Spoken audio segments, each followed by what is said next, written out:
ఎప్పటికప్పుడు టెస్ట్ చేసుకోవాలి. నాకేమన్నా అహంకారం ఉందా? నాకేమన్నా అసూయ ఉందా? నాకేమన్నా ద్వేషం ఉందా? మీరందరూ గ్రేట్ మాస్టర్ అని చప్పట్లు కొడితే నాకేమొస్తుంది? ఒకళ్ళు తిట్టినా, ఒకళ్ళు చప్పట్లు కొట్టినా, ఒకళ్ళు పొగిడినా నాకక్కడ మార్కులు పడవే. మార్కులు ఏవేసింది పత్రిక? నా బిహేవ్, నా ఆలోచన.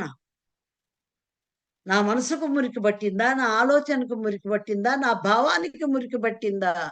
ఒంటి మురికి మాత్రం బ్రహ్మాండమైన సబ్బులతోటి వదిలించుకుంటున్నాం.